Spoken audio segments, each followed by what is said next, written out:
Bien, amigos, continuamos con ustedes. Hoy día estamos teniendo un conversatorio con el administrador general del Banco Agrícola y la verdad es que lo invitamos para hablar del desempeño, si se quiere, financiero, de cómo anda el banco y cómo está haciendo su papel de financiar al sector agrícola o al sector agropecuario del país.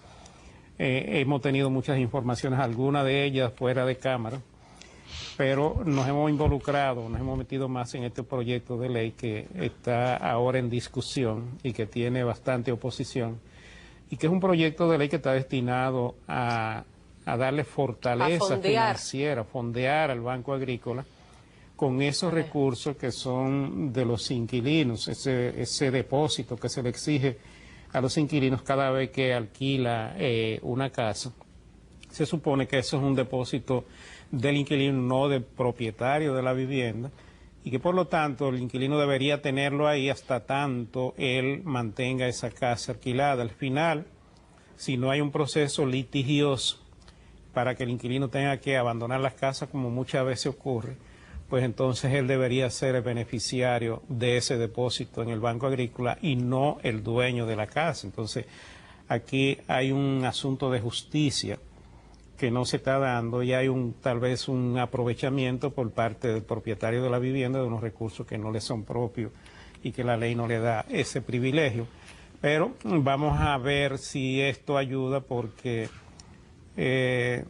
tal y como se nos ha explicado, el ingeniero nos ha explicado, aquí hay sectores que se han estado quejando, que son sectores prioritarios para la economía nacional, como por ejemplo el sector inmobiliario, el sector turístico, el sector de zona franca, que pudieran tener un tratamiento un tanto diferente en su condición de sectores importantes de la economía nacional, pero lo que es el normal desenvolvimiento de la renta de propiedades de vivienda debería acogerse a esta ley, porque eso ayudaría a que el Banco Agrícola tuviera acceso a fondos permanentes y más baratos para que pudiera hacer mejor su trabajo de darle soporte financiero al sector agropecuario. Yo creo que con esto nos beneficiaríamos todos y habría la oportunidad de que un sector como este, que muchas veces tiene dificultades para aceptar o accesar a lo que son los fondos del sector intermediario financiero por razones de riesgo y muchísimas otras dificultades, pudiera tener un mejor apoyo de una entidad tan importante y tan tradicional en esta tarea como lo es el Banco Agrícola. Pero vamos a ver cómo le va a usted en este proceso. Esperamos que haya comprensión y que los legisladores entiendan la importancia de este proyecto y de su modificación. Mira, como decíamos, esta mañana hubo una reunión de la Comisión Agropecuaria del Senado y convocaron una próxima para el día 1 de febrero, aparentemente ya para dejar zanjado todo tipo de debate y discusión, por lo que creemos que durante el mes de febrero el proyecto de ley estará en el Senado ya en el hemiciclo en discusión. Okay. Así que yo tengo mucha fe de que en el mes de febrero, marzo ya tendremos esa modificación de la ley y que este año entonces el banco tendrá ingresos suficientes para volcarse en el campo como debe ser. Vale decir que hay que felicitarlo a usted en el trabajo que ha venido haciendo en el Banco Agrícola, porque usted se está manejando en su mayor parte con recursos de terceros, no con recursos aportados por el gobierno, sino que aquí el Banco Agrícola ha estado haciendo una labor de captación de recursos y lo ha estado intermediando para facilitárselo al sector agropecuario y lo ha estado haciendo de manera eficiente, ha estado cumpliendo con sus compromisos. No hay quejas de los depositantes de estos recursos en el sentido de que no se le esté cumpliendo con los pagos de sus intereses o con la devolución de los recursos cuando lo precisan. Entonces yo creo que eso es una buena labor y yo creo que es algo que hay que reconocerle públicamente porque uno siempre escucha quejas. Tradicionalmente uno ha venido escuchando quejas con respecto a la forma como se maneja el Banco Agrícola y sobre todo al comportamiento de los usuarios de los créditos, que en muchos casos lo utilizan y después quieren que se lo condonen. Si son recursos de los depositantes, esto no se puede hacer y yo creo que esto es algo que hay que entenderlo, porque usted no puede dar lo que no es suyo. Tal vez el gobierno como tal pueda tomar una decisión, como lo ha hecho en muchas oportunidades, de condonar unos recursos para ayudar o para ir en auxilio de un sector determinado en un momento específico. Pero eso es cuando son recursos aportados por el gobierno. En este caso, la labor de intermediación no permite que esto se haga, porque entonces usted podría quedar mal con lo que son los depositantes. Así Entonces, es. yo creo que eso es algo que hay que reconocerle. Vamos a ver entonces, como comenzamos a ver al principio del programa, cómo se ha estado manejando financieramente Hay el una Banco Agrícola. gráfica que, Hay una por serie de favor. gráficas ahí que la vamos a ir chequeando para que el Señor ingeniero Paino. nos la vaya explicando. Creando. Bueno, el público ahí está viendo una gráfica que tiene que ver con los activos del banco.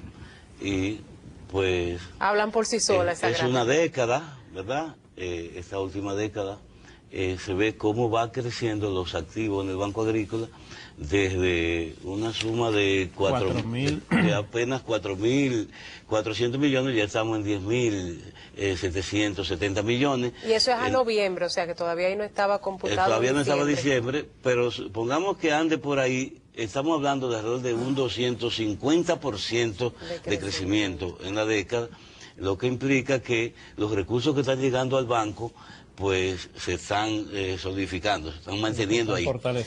Sí, eso es un indicador muy importante, porque saber que se crece de esa manera en una década, hay una indicación clara de que se están manejando bien los recursos en la entidad. Eso está muy claro.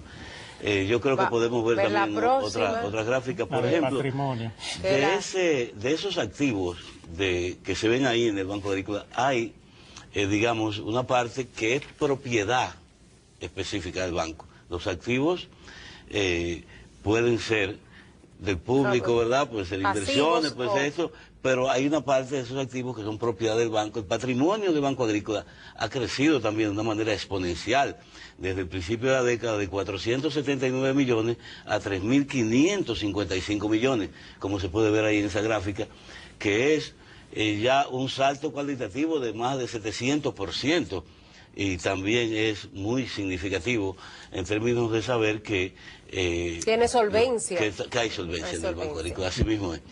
Sí.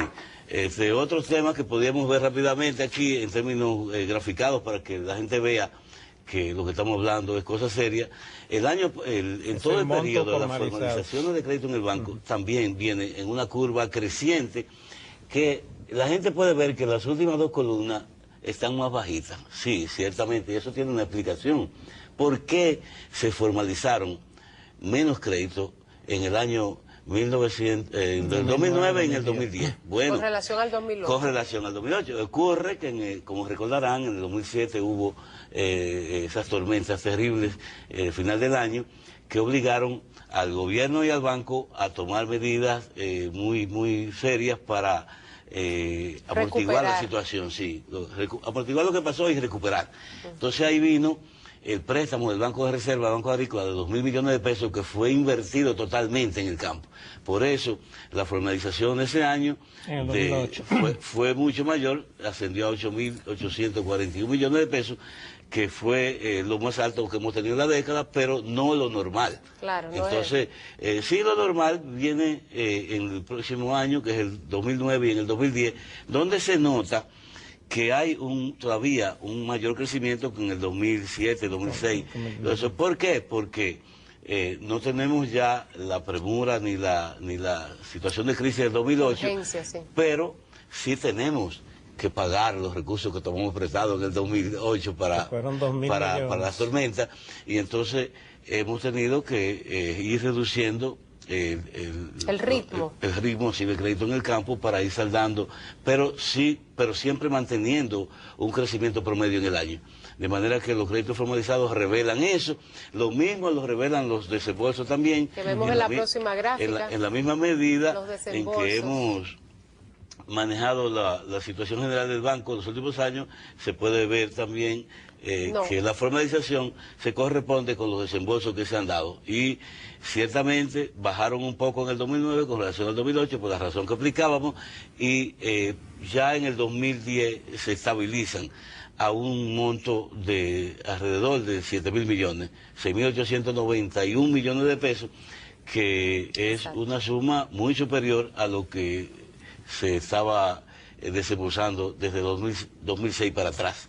Por tanto, en términos de la gráfica y la curva que hay, hemos crecido mucho en términos de la capacidad de desembolso del Banco Agrícola, y eso tiene que ver con lo que decíamos al principio, es decir, los activos y el patrimonio total del banco permiten que se mantenga ese nivel de desembolso, pero además la capacidad de cobro que ha establecido. Y eso yo se lo voy a explicar en una gráfica que viene ahora. Sí, pero lo vamos a explicar en el próximo segmento, don Paino, que nos están pidiendo una pausa.